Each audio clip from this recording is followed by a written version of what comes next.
नमस्कार, expiry special में आपका स्वागत है। मैं हूं डिम्पी कालरा और हमेशा की तरह ये सीरीज़ अपने आप में काफ़ी बेहतर और उसका पूरा कवरेज लेकर हम आपके सामने आज हाजिर हैं। कल भी हमने एक्सपायरी सीरीज़ का एक शो किया था जिसमें उम्मीद करते हैं कि काफ़ी आपको मज़ा आया होगा और काफ़ी सारे शेयर्स, काफ़ी सारा डाटा हमने आपके सामने रखा ताकि आपकी जो दिलचस्पी है वायदा बाजार से जुड़े हुए शेयर्स के अंदर, खासकर ऑप्शंस के अंदर, इंडेक्स को लेकर, वो सारी की सारी आप यहाँ पे क्लियर हो जाती होंगी। आज भी हम एक्सपायरी स्पेशल कर रहे हैं और आज के खास मेहमान कुणाल बोथरा हमारे साथ स्टूडियोज़ में जुड़ चुके हैं।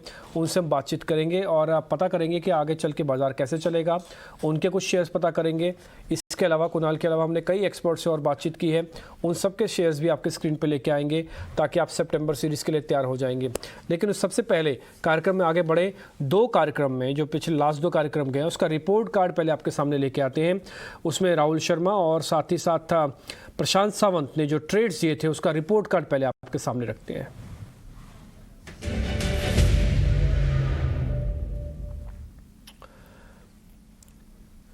तो रिपोर्ट कार्ड में आप पहले प्रशांत सावंत का ट्रेड देख पा रहे हैं जो कल की बजाय परसों हमारे मेहमान थे। उनका रिपोर्ट कार्ड हम कल एक्सपायरी की वजह से थोड़ा दिखा नहीं पाए थे, लेकिन उनका जो कॉल थी वो बहुत ज़बरदस्त थी। ठीक एक्सपायरी से 48 घंटे पहले वो हमारे साथ जुड़े, 17,600 की कॉल देके गए, 40 रुपये का भाव था मंगलवार को और 300% तक का ज़ोरदार रिटर्न उन्होंने यहाँ पे दिया। आज कॉल देखते ही बनती है। RBL बैंक भी उनके लिस्ट में था, भले ही एफएडो बैन में गया हो, आज भी एफएडो बैन में ही है, लेकिन क्या ज़बरदस्त ये शेयर चला और यहाँ पर भी 102 का भाव दिया था। 20% तक का रिटर्न आपको मिला होगा। इंडसइंड बैंक भी उनके लिस्ट में था, करीब 4% का गेन आपको वहां से भी मिला होगा। तो 3 सौदे उनके हमने रिपोर्ट कार्ड से लगाए। कल यानी कि कल बुधवार हमारे साथ राहुल शर्मा थे, उनका रिपोर्ट कार्ड भी आपके सामने लेके आते हैं। बंधन बैंक को उन्होंने दिया था कल आपको इसी कार्यक्रम में जब रेट था 288 का, 4% का रिटर्न आपको मिला। कमिंस के अंदर भी करीब आपको 3% तक का रिटर्न आया। पिरामिल एंटरप्राइजेज उनके लिस्ट में था, वो कह रहे थे कि इसको लेके जा सकते हैं आप। कल 1960 पे दिया था, 3% का गेन आपको यहाँ पे मिला होगा। आज खबर भी आ गई है कि अपने फार्मास्यूटिकल्स कारोबार को वो अलग से कर रहा है और सारी ब्रोकिंग हाउसेस के रिपोर्ट्स ने अलग अलग जो भाव बताए दोनों सेगमेंट्स के, पिरामिल एंटरप्राइजेस के, वो भी हमने आपके सामने आज साझा किए थे।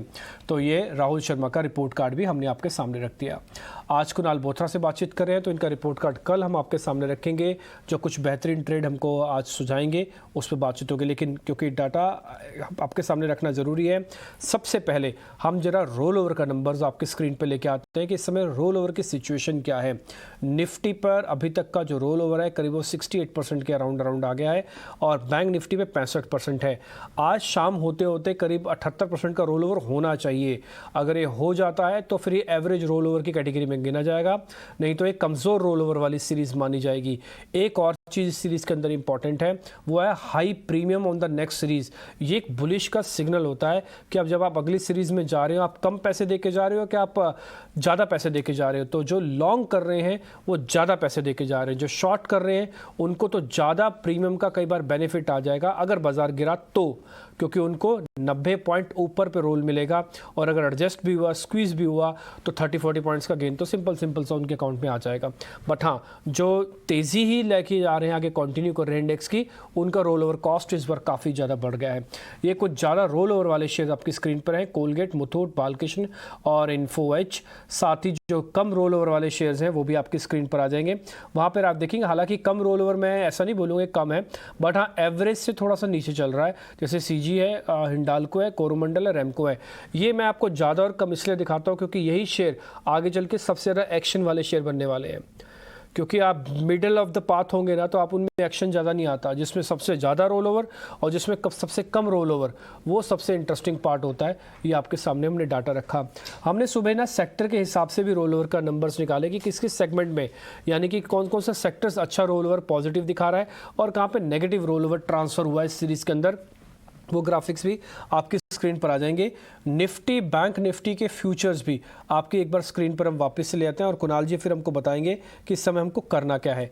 पोल भी हम आपकी स्क्रीन पर लेके आएंगे। उसके बाद कुणाल जी एक बार इस पोल में भी ऐड ऑन कर लेंगे कि हाँ वो कहाँ पे चलता है। ये आप देख पा रहे हैं फिलहाल इस समय तक 13 पॉइंट का प्रीमियम है। ये इसी सीरीज़ का है जहाँ पर आप आपको -3 दिख रहा है, इसका मतलब शॉर्ट कवरिंग आज भी जारी है। अगली सीरीज अगर आप लेके आएंगे तो आपको साफ साफ दिख जाएगा, वहाँ पे प्रीमियम करीब 90 पॉइंट्स का है। ये एफ&ओ एक्सपायरी का पोल, कुणाल जी जरा गौर से देखिएगा, 17,600 से 700 वाली रेंज में मेजोरिटी हिस्सा है। 35% ब्रोकर्स कह रहे हैं कि इसके आसपास होगा, 700 से 800 भी हो सकता है, इसमें भी 20% है। यानी कि अगर आप इस पोल को देख रहे हैं तो एक चीज़ आपको बिल्कुल क्लियर हो रही होगी कि 500 से 600 वाली रेंज हमारा बेस है, उसके बाद से हम ऊपर आ रहे हैं। अगर ठीक ठाक मॉडरेट ऊपर आए तो 700, बहुत अच्छे ऊपर आए तो 800 तक भी आ जाएंगे। बैंक निफ्टी दिखाइएगा, बैंक निफ्टी में भी एक चीज़ आपको क्लियर दिखेगी इस पोल के अंदर कि 39,000 के ऊपर आते एकदम से संख्या 25 से 40 हो गई। यानी कि प्रोबेबिलिटी ये कहती है कि आज की सीरीज़ की एक्सपायरी 39,000 के ऊपर ही होगी, और बहुत अच्छा रहा तो 39,200 के भी ऊपर आज हम सीरीज़ को क्लोज करेंगे। कुणाल जी, एक तो आपका व्यू पॉइंट इंडेक्स पे, अगली सीरीज़ में हम रोल करके जा रहे हैं, तो कैसे आप लेवल्स देखते हैं? तो डीपी जी, धन्यवाद शो पे इनवाइट करने के लिए, स्पेशली एक्सपायरी डे पे। मेरा मानना है कि हम higher end of the price trends पे शायद एक्सपायर कर सकते हैं। तो 17,700 और 800 का जो रेंज है, जिस पे आई थिंक 20% वेटेज है या फिर 20% बायस है, मेरे अनुमान से वो एक अच्छा क्लोजिंग जोन बन सकता है। इंडेक्स में मोमेंटम काफ़ी स्ट्रांग है, तो मोमेंटम को हमेशा प्ले आउट करना चाहिए रादर देन मोमेंटम को डाउट करना चाहिए। काफ़ी सारे ट्रेडर्स होते हैं जो 3 से 4 दिन पहले जब करेक्शन आया था मार्केट में और जब बाउंस आया तो इस बाउंस पे बिलीव नहीं करते हैं और जल्दी अपनी पोजीशंस को लाइट आउट कर लेते हैं। बट मेरा ऐसा मानना है कि मोमेंटम हमेशा ट्रेंड वाइज प्ले आउट करना चाहिए, और मोमेंटम के साथ जब आप ट्रेड करो तो बहुत सारे स्टॉक्स में और बहुत सारे सेक्टर्स में ब्रेकआउट आ जाता है, जैसे कि आज हम काफ़ी सारे mid cap and of the sectors में देख रहे हैं। तो 17,700 17,800 का मेरा बायस रहेगा। पॉसिबली हो सकता है कि अगर ये मोमेंटम शायद थोड़ा और लार्ज कैप स्टॉक्स में ट्रिकल हो जाए। आज लार्ज कैप स्टॉक्स में थोड़े से momentum I would say dual nature की है, फिकल नेचर हम कहते हैं उसे।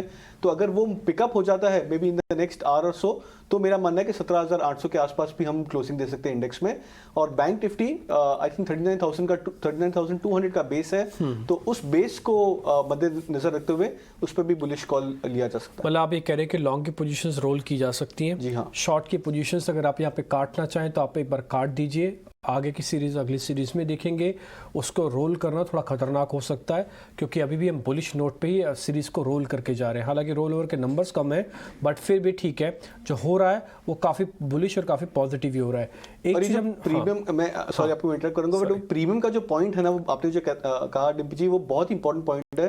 बिकॉज लास्ट 4 से 5 सीरीज में जब मार्केट डाउन था, मार्केट रिकवर कर रहा था, इतना बड़ा प्रीमियम हमने कभी भी नहीं देखा। जनरली इतना बड़ा प्रीमियम कब होता है? जब मार्केट में बुलिश सेंटिमेंट ज्यादा होता है। पीपल आर जब जेब में अगर आपके 500 रुपए होंगे तो आप 100 रुपए देने में कतराओगे नहीं। बिल्कुल। तो उसी तरह से होता है प्रीमियम, जब मार्केट में बुलिशनेस होती है तब ट्रेडर्स कॉन्फिडेंट होते हैं कि यहाँ पे 70-80 पॉइंट का प्रीमियम इज एवरेज प्रीमियम, और मैं ट्रेडर्स को वो प्रीमियम देने को रेडी हूँ मार्केट में, अगर मैं पोजीशंस लॉन्ग कैरी करना चाहूँ तो। ओके, बिल्कुल यही बात आज हमने सुबह नोटिस भी करवाई थी। अगर आप सुबह के ग्राफिक्स एक बार दिखा पाएँ, जिसमें हमने बताया था कि सीरीज़ के लिए अहम बातें क्या हैं, बड़ी बातें क्या हैं, तो उस बड़ी बातों में हमने 90 पॉइंट का प्रीमियम भी रखा था कि 90 पॉइंट्स का कम से कम प्रीमियम हमको देखने को मिल रहा है।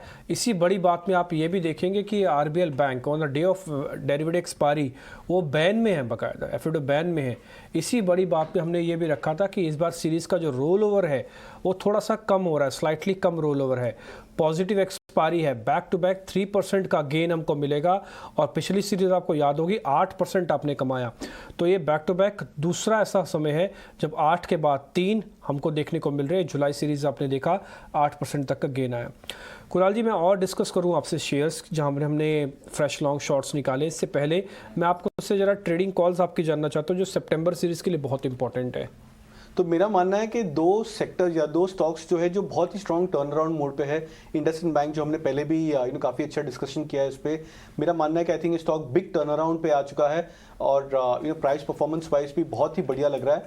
तो इस स्टॉक पे मैं बुलिश रहूंगा। 1180 का टारगेट रख सकते हैं इंडसइंड बैंक पे, स्टॉप लॉस रख सकते हैं 1080 का। क्रॉम्पटन जो आई थिंक अगर मैं गलत नहीं हूं तो शायद ये एक क्लासिकल बुलिश फ्लैग पैटर्न बना रहा है डेली चार्ट्स पे। आज स्टॉक ने फाइनली ब्रेकआउट दिया। इनफैक्ट लास्ट 2 या 3 दिन पहले भी मैंने इसको रेकमेंड किया था, anticipation of a breakout, but आज स्टॉक ने ब्रेकआउट दिया है, तो ये भी एक बहुत बड़ा मोमेंटम ट्रेड हो सकता है। एक्सपायरी डेज पे जनरली जब ब्रेकआउट होते हैं, हालांकि स्टॉक उसके बाद शायद 1-2 दिन थोड़े से सॉफ्ट हो जाते हैं, पर उसके बाद जो पिकअप आती है नेक्स्ट सीरीज के लिए वो बहुत ही ज्यादा स्ट्रांग होती है। तो उस लिहाज से मैं क्रॉम्पटन पिक करूंगा। 430 का टारगेट रख सकते हैं, स्टॉप लॉस 398 एक रिस्क रिवॉर्ड के लिहाज से भी सीजी कंज्यूमर्स में ठीक दिख रहा है आपको। 430 का टारगेट है। और आप ध्यान रखें, जैसे मैंने शुरुआत में आपको नोट पे ये कहा था कि ज़्यादा रोल ओवर वाले और कम रोल ओवर वाले दोनों ही बड़े इंपॉर्टेंट होते हैं। इसमें टिपिकली रोल ओवर 60% का है, जो कि एवरेज से कम है।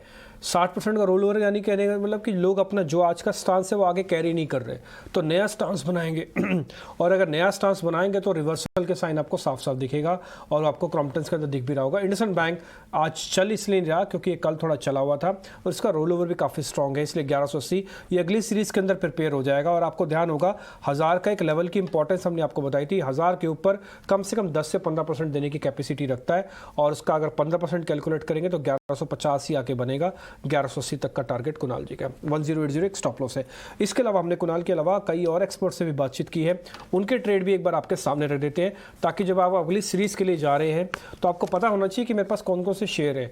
अगर आप अपने अस्त्र शस्त्रों को तैयार करके रखेंगे तो आपको क्लियर हो जाएगा कि अगली सीरीज में आपके विजयी आप हो ही जाएंगे। जी एंटरटेनमेंट, संतोष मीना से जब हमने बातचीत की थी, पूछा क्या करना चाहिए, वो कह रहे कि अगर आप अगली सीरीज में लेके जाना है सौदा तो जी एंटरटेनमेंट को लेके जा सकते हैं। उनका टारगेट 300 है, कईयों का टारगेट 285 है, कईयों का 275 है, जैसे भी आप रखें, लेकिन इस सीरीज का बेहतर शेयर है। एक और है SBI लाइफ, अगर यहाँ पे आप देख पा रहे हैं तो 300 रुपये तक का टारगेट है और माफ़ कीजिए 1400 रुपये तक का टारगेट है और 1260 आपका एक स्टॉप लॉस है। तो 2 शेयर हो गए उनके, एक तो SBI लाइफ हो गया और दूसरा जी एंटरटेनमेंट। अगली प्लेट लेके आई जिसमें अजीत मिश्रा की जो कॉल्स हैं स्पीड से दिखाते जाएं। उसमें LIC हाउसिंग फाइनेंस है 460 रुपये के टारगेट के लिए, वो कह रहे हैं यहाँ पे खरीदारी करके चले। 375 का स्टॉप लॉस है, ये उनकी लिस्ट में पहला शेयर है। दूसरा शेयर भी आपकी स्क्रीन पर आएगा, वो है टाटा कंज्यूमर्स, बाकायदा ये भी बाय है। ये हफ्ते भर के इसकी परफॉर्मेंस ठीक है, बट इस बार आज थोड़ा सा आपको फ्लैट दिख रहा होगा, ये 880 तक भी जा सकता है। ये आपको अजीत मिश्रा की कॉल्स होगी। प्रशांत सावंत से मैंने पूछा कि आप अपने ट्रेड बताइए, तो उन्होंने कहा IEX को आप अगली सीरीज के लिए लेके जा सकते हो, ये उनको लग रहा है बहुत अच्छा चल सकता है। पिटा हुआ शेयर है थोड़ा सा, लेकिन अब चलने की प्रोबेबिलिटी हाई रखता है। 185 का टारगेट, 150 का स्टॉप लॉस है। उनकी लिस्ट में ये पहला शेयर है। उनकी लिस्ट का दूसरा शेयर भी आपके स्क्रीन पर आ जाएगा, एक बार जरा फायर करें। टाइटन, वो कह रहे हैं कि टाइटन में भी आप ध्यान रखें, ये भी एक मोमेंटम प्ले है जिसमें आप एक ट्रेड ले सकते हैं। शिवांगी शारदा से भी हमने बातचीत की है, तो उनका भी जरा आपको ट्रेड बताते हैं। ICICI बैंक, वो कह रहे हैं कि सितंबर सीरीज के लिए लेके जा सकते हो आप, 910 रुपये का टारगेट है। और आप सीमेंस लेके जाना चाहते हो तो उनकी लिस्ट में वो भी शामिल है जिसमें वो टारगेट दे रहे हैं 3020 का। तो बहुत सारे सौदे हमने आपको लगा दिए। आप ऐसा नहीं कि सभी को ट्रेड लेना है, आप चुनाव कर सकते हैं। आपके पास हो सकता है पहले से कुछ सौदा हो सकता है आप शॉर्ट लेके बैठे हो, तो आपको थोड़ा आइडिया लग जाएगा कि ये तो बाकायदा तेज़ी का दिया जा रहा है, तो आप अपने आप को वापस से रीचेक कीजिए। आपने अगर ले रखा है तो उसको बाद आपका कॉन्फिडेंस बढ़ जाएगा। तो इसलिए हमें बहुत सारे शेयर्स आपके सामने लेके आते हैं, अलग अलग मेहमानों के सभी ट्रेड्स आपकी स्क्रीन पर दिख रहे हैं। इसमें कुणाल के जो सौदे हैं वो भी बड़े इंटरेस्टिंग है। फर्स्ट उन्होंने बताया तो CG कंज्यूमर्स और दूसरा इंडसइंड बैंक, ये 2 कैटेगरी हमने आपके सामने कंप्लीट करके रख दिए। इस सभी के सभी नंबर्स और लेवल्स आप अच्छे से नोट कर लें, फोटो खींच लें, जैसे आपको ठीक लगता हो आप इसको रखें। ये अगली सीरीज़ के अंदर आपको अच्छा प्रॉफिट बना के देने वाले सौदे हैं। आ जाते हैं आज के मोमेंटम वाले 2-3 शेयरों पे, यानी कि आज ताज़ा खरीदारी वाले शेयर्स कौन से हैं, वो आपकी सूची से आपके सामने आएगी।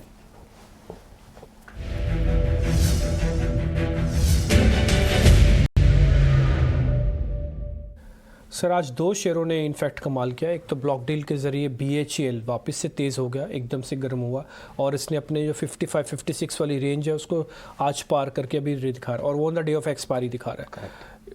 टिपिकली ये एक्सपायरी का शेयर तो नहीं होता, लेकिन एक्सपायरी पे अगर कुछ मोमेंटम ज़्यादा दिखे तो नोटिस होने लगता है। दूसरा यूनाइटेड स्पिरिट्स, आज देखते ही शेयर बनता है, 5.5-6% तक की तेज़ी है। ये अटेम्प्ट तो ले रहा था 2-3 दिन से चलने की, लेकिन पता नहीं क्यों इसको कोई दैवीय शक्ति थी जो रोक रही थी। आज फाइनली उसने इसको पार किया और आज बहुत स्पीड से चला। मतलब मैं बोलूँगा 3 दिन का जो रिटर्न देना था उसको उसने कंसोलिडेटेड आज ही दे दिया।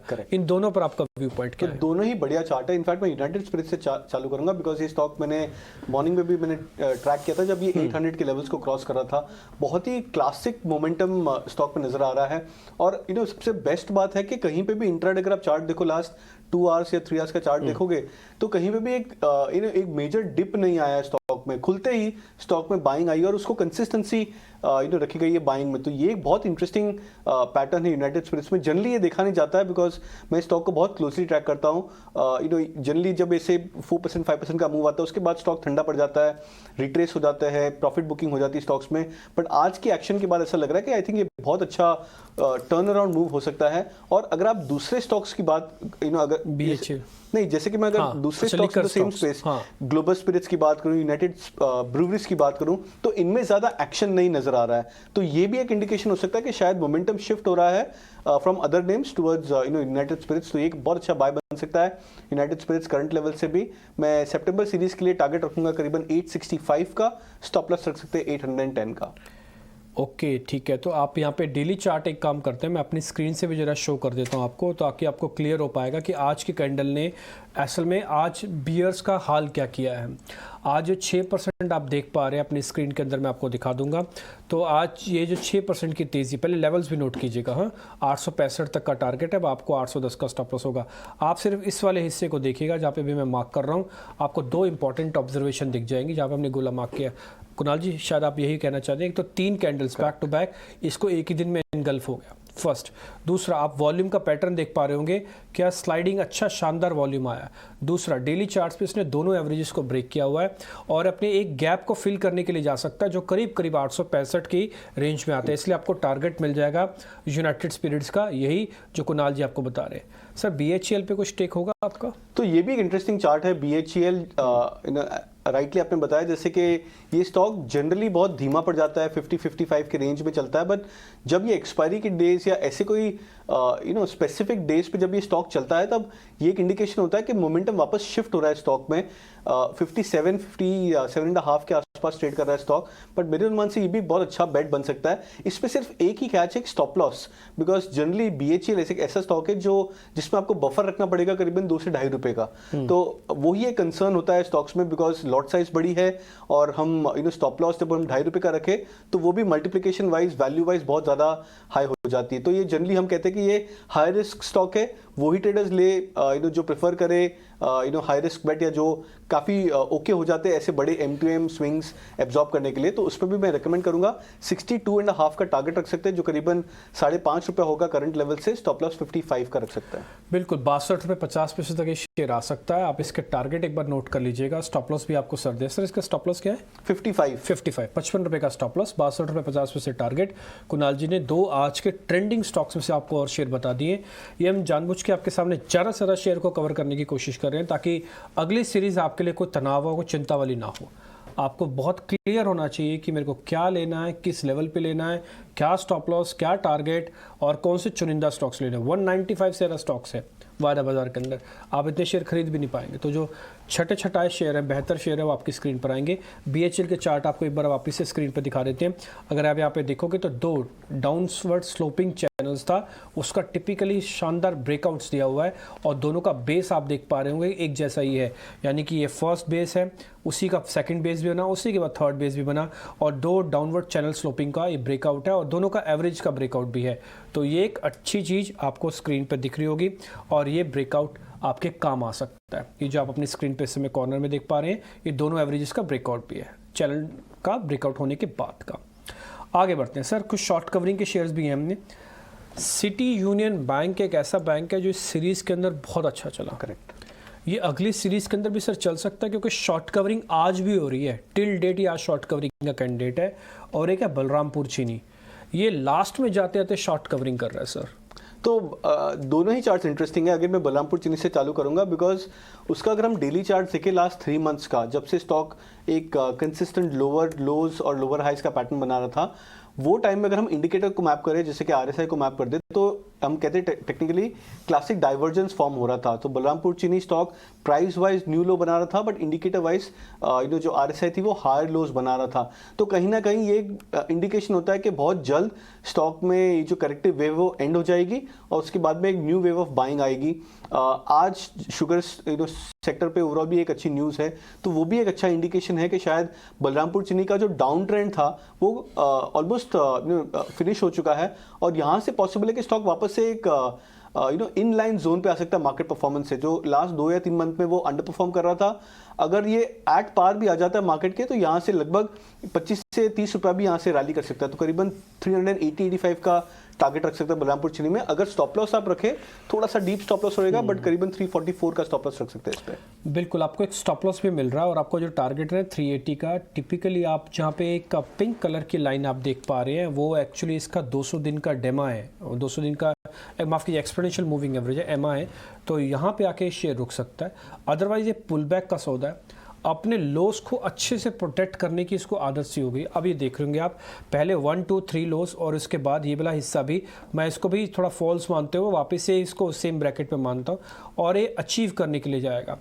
आप जब कहीं चलते हैं ना तो आपका डेस्टिनेशन जरूर होता है कि आप कहाँ जा रहे हैं। आप 50 दिन तक जा रहे हैं, आप 200 दिन तक जा रहे हैं, हर्डल आएंगे, बट 200 दिन की एवरेज भी इसके लिए टारगेट का बन जाएगा हिस्सा। इसलिए 380 टारगेट है, 344 आपका स्टॉप लॉस है। सर सिटी यूनियन पे आप कुछ रखेंगे बात के, छोड़े इसको? नहीं, ये भी अच्छा स्टॉक है, बट यहाँ पे थोड़ा बहुत ज़्यादा चला हुआ है। जनरली ये स्टॉक पॉज लेता है, तो इसको बाइंग लेवल्स के अनुमान से मेरे ख्याल से 178 का लेवल अगर ये मिल जाता है सितंबर फ्यूचर्स में, जो हालांकि स्टीप है, शायद ना आए अगर मोमेंटम कंटिन्यूस रहे इंडेक्स में, बट अगर 178 का लेवल दिखे स्टॉक में तो मेरे अनुमान से वो बहुत ही फैबुलस बाइंग जोन बन सकता है सिटी यूनियन बैंक के लिए। तो फिलहाल मैं इसको होल्ड पे रखूंगा, बट 178 का लेवल्स ऑन रडार रख सकते हैं ट्रेडर्स। ओके ठीक है, मैं सिटी यूनियन बैंक का ना एक बार आपको चार्ट वापस से दिखाता हूँ, इसकी वजह मैं दिखाता हूँ। ये सिर्फ इसी सीरीज़ का नहीं बल्कि उससे पिछली वाली सीरीज़ का भी एक अच्छा प्ले बना है। अगर आप इसको सिर्फ 2 क्वार्टर्स का देखें, जहाँ से इसका चैनल का हमने ब्रेकआउट लिखा हुआ आपके सामने, इसका अगर आप देखेंगे तो उसके बाद से नॉन स्टॉप चला है और ये जो ब्रेक हुआ है ये करीब 150 रुपये के लेवल के आसपास हुआ है, यानी कि 147 रुपये के आसपास। तो एक स्ट्रॉन्ग कैंडिडेट है जहाँ पे आपके सपोर्ट और जहाँ पे आपका रेजिस्टेंस दोनों ही एक ही जगह पर आते हैं। इसको हम कहते हैं ट्रेंड लाइन का ब्रेकआउट, और ये ब्रेकआउट के बाद एक स्ट्रॉन्ग मूव, एक अच्छी कैचअप रैली, और अपने आज बार तो अच्छी बात ये कर रहा है कि अपने प्रीवियस हाई को भी ब्रेक करने के अटेम्प्ट है। तो एक नया ब्रेकआउट की तरफ बढ़ेगा, बट ऑलरेडी थोड़ा चला हुआ है, इसलिए टारगेट स्टॉप लॉस में कन्वर्ट नहीं कर रहे इसको। हम आगे बढ़ जाते हैं। फ्रेश शॉट्स, ज़रा मंदी वाले शेयर्स भी आपकी स्क्रीन पे लेके आते हैं।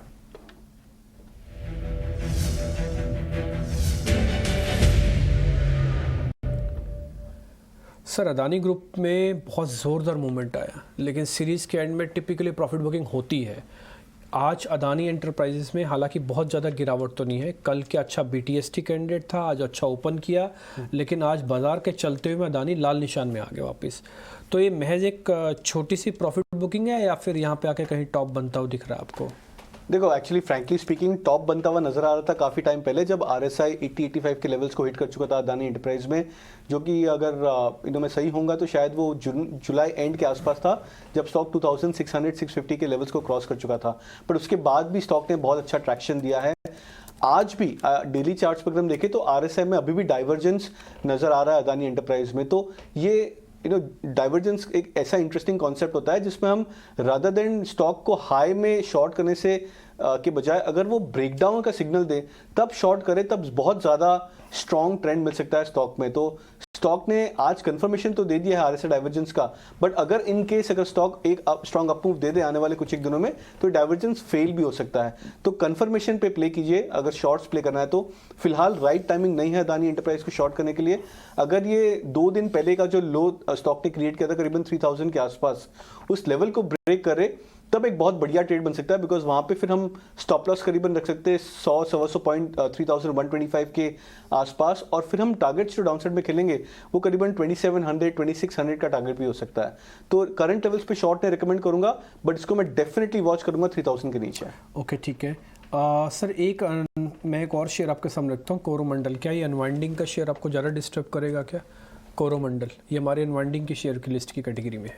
तो अनवाइंडिंग इन द सेंस, मेरे अनुमान से मुझे नहीं लग रहा कि ज़्यादा शायद इस पे पेन आएगा, बिकॉज 2 या 3 दिन पहले जब स्टॉक 1000 के लेवल्स पे आ चुका था, तब RSI सिग्निफिकेंट ओवरसोल्ड टेरिटरीज पे आ गई थी। जब RSI सिग्निफिकेंट लोज या टेरिटरीज पे आ जाती है, ओवरसोल्ड टेरिटरीज पे आ जाती है, तो स्टॉक कहीं ना कहीं बेस बना लेता है। मैं एक रैंडम एग्जांपल दूंगा, PVR फॉर एग्जांपल, जब 1780 के आसपास स्टॉक था, आई थिंक 3 या 4 दिन पहले सिंगल डिजिट्स पे RSI आ गई थी, आई थिंक 9 या 10 की RSI आ गई थी PVR में। अब आप देख रहे हो कि इतनी खराब या नेगेटिव न्यूज़ के बाद भी स्टॉक एक बेस बना रहा है, आज 1850 के आसपास ट्रेड कर रहा है, तो कहीं ना कहीं स्टॉक स्टेबल हो जाता है उस लेवल्स पे, तो ज़्यादा मूवमेंट नहीं आती उन स्टॉक्स में। बेस्ट होता है आप अगर वो स्टॉक वापस से लो पे आ जाए तो उन्हें बाय कीजिए, और अगर हाई पे आ जाता है, अपने ट्रेडिंग रेंज पे आ जाता है, तो वहाँ पे आप उस लॉन्ग पोजीशंस को स्क्वायर ऑफ कर दीजिए। कोरोमंडल्स में भी सेम टारगेट, सेम व्यू रहेगा। 1000 के आसपास बाइंग बन सकती है, 1050-60 के आसपास इसको प्रॉफिट बुक किया जा सकता है। ओके, ठीक है। हालांकि आज हमको अनवाइंडिंग इसके अंदर दिख रही थी, लेकिन कुणाल जी कह रहे हैं क्योंकि इसने 200 दिन की एवरेज को मेंटेन किया। एक बार जल्दी से आप जो चार्ट दिखा दिए ताकि वो हम क्लियर भी कर दें दर्शकों को कि हाँ कहाँ पे डैमेज हुआ था और कहाँ से कंट्रोल हो रहा है। अगर आप देखेंगे एक छोटा सा गैप बना था, इसमें 50 दिन की एवरेज इसने ब्रेक किया था, और यहाँ पे आपको दिख रहा होगा ये वाला गैप, लेकिन उसके बाद से इसने एक सडन स्पाइक फॉल दिखाने के बाद डैमेज जिसे हम कंट्रोल करना कहते हैं ना, वो कर दिया।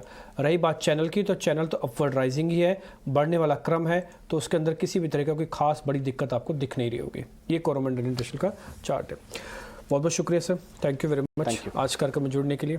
अच्छा लगा आपसे बातचीत करके, काफ़ी सारे शेयर हमने डिस्कस किए। आप एक काम करिए, ज़रा स्पीड से वो सारी के सारी प्लेट्स वापस दिखा दीजिए जहाँ पे हमारे एक्सपर्ट्स ने कॉल्स दी हैं आज। कुणाल जी की कॉल्स भी हम उसके अंदर दिखा देंगे। पहले आप काम कीजिए, संतोष मीना की स्पीड से दिखाइएगा। जी एंटरटेनमेंट उनकी लिस्ट में है, SBI लाइफ उनकी लिस्ट में एक दी गई कॉल्स हैं। इसके अलावा अजीत मिश्रा की LIC है कॉल, और टाटा कंज्यूमर्स कॉल है, अजीत मिश्रा की तरफ से दी गई कॉल है। साथ ही IEX और टाइटन दिया है प्रशांत सावंत ने। शिवांगी शारदा कह रही हैं ICICI बैंक और सीमेंस, ये कुछ एक ट्रेड उनकी तरफ से हैं। कुणाल जी ने आज सौदे दिए, वो है इंडसइंड बैंक और CG पावर। क्षितिज गांधी, राजेश पालविया, इन सभी के सौदे आपकी स्क्रीन पर आ रहे हैं। उम्मीद करते हैं कि ये सीरीज़, ये अगली वाली सीरीज़ आपके लिए काफ़ी शुभ और काफ़ी बेहतर होती हुई दिखेगी।